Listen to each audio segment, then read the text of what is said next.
Over the next 6 weeks, up to 65 witnesses will testify, including the Prime Minister and a number of his ministers. Paul Champ is the lawyer representing residents and community organizations, some of whom you just heard from moments ago. Champ is leading a class action lawsuit against Freedom Convoy demonstrators on behalf of downtown residents. He's with us from the site of the inquiry in Ottawa. Hi, Mr. Champ. Thanks very much for making the time and squeezing us into a very busy day. Thank you, Bashi. I know in your remarks, you talked about how people impacted by what happened during the convoy really wanted to participate in the inquiry to make sure their story was told. Why do you think it is important for Canadians who are tuning into this inquiry to hear those stories?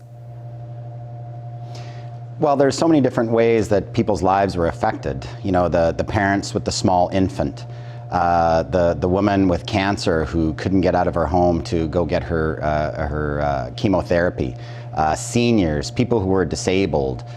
There was so many different experiences of the people who lived downtown, but the constant story obviously is that people felt like they were prisoners in their own homes and were traumatized. And we just wanted to make sure that the Commission understood that, and really all Canadians understand how dramatic the lives of people in Ottawa were affected during those 3 weeks.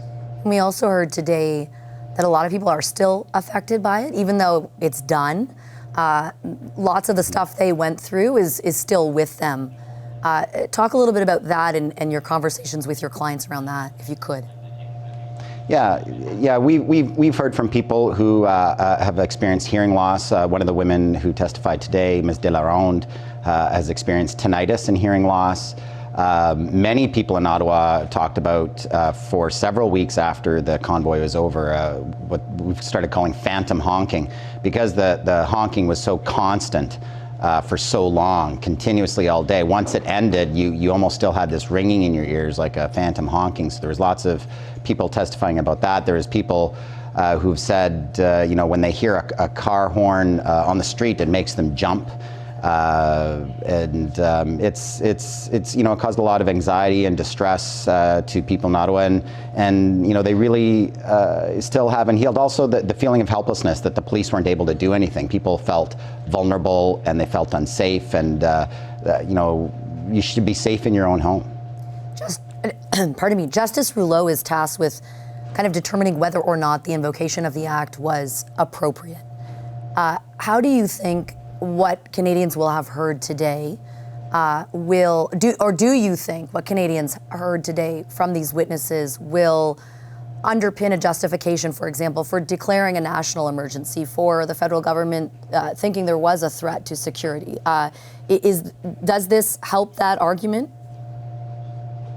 Well, in fairness to the federal government, I think the evidence of the witnesses we've heard today, and I think practically all the witnesses from police and municipal government who will appear will be saying that this was an unprecedented event. Ottawa is used to very big events, whether it's Canada Day or mass demonstrations, and what happened here was very, very different. So, there's that. Was it necessary to invoke the Emergencies Act? I guess we'll hear the rationale or analysis. The question would be, what else could have been done in those 3 weeks? Why did it take so long for local law enforcement, even with the support of the province, being unable to stop it? Were there problems with the Ottawa police? Were they, were there command problems? Why were they so ineffective? And those are questions that are important for the people of Ottawa, just so they know that they will be protected if any event like this happens again. Do you think if the tools available to them had been utilized, the local police services could have dealt with this? Well, we know they did bring it to an end. By the time they did act, the convoy occupation was quite entrenched. They had permanent structures were built up. They had very sophisticated supply lines and logistics, and they looked, for all appearances, that they were going to be there for several weeks, if not months. But there was ultimately a tactical plan that came in, and the police were able to end it in about 3 days or so. Why could that not have been done earlier? If different police action had taken place earlier, would it have prevented those protesters from becoming so entrenched? And just the atmosphere of lawlessness, Vashi, it's hard to explain. It's sort of like the broken window theory, right? You see one person make a big bonfire in the middle of the street, and then you kind of think, oh, it's okay, I guess I'll make a bonfire down here. Or people start walking around with jerry cans of gas and propane tanks, I guess that's okay. Or people start shooting off fireworks in the middle of the night and they're pinging off windows, and oh, I guess that's all right. The police didn't stop us. The police didn't stop us from doing this. The police didn't stop us from doing that. And you know, it just became an environment of anarchy in downtown Ottawa. What do you say to people who supported it, who are insinuating essentially that some of the effects that people who were impacted have been almost exaggerated? I'm paraphrasing, but you know that in fact it was an inconvenience at most. What would you say in response to that? You know, there's no doubt that people who came to Ottawa felt very passionately about their issues. And, you know, make no mistake, people in Ottawa, they're very proud that, you know, the national capital is the place where people come to be heard.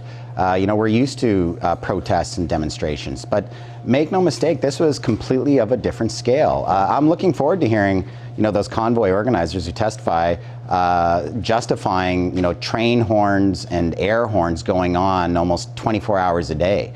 You know, a lot of them, they scurried off to a hotel several kilometers away, or some people were going back to their base camp in Coventry Road. I don't know how any of them can honestly, you know, look anyone in the eye in Ottawa and say, oh, that wasn't that big a deal. Why didn't you just put in earplugs? You know, it's disrespectful, and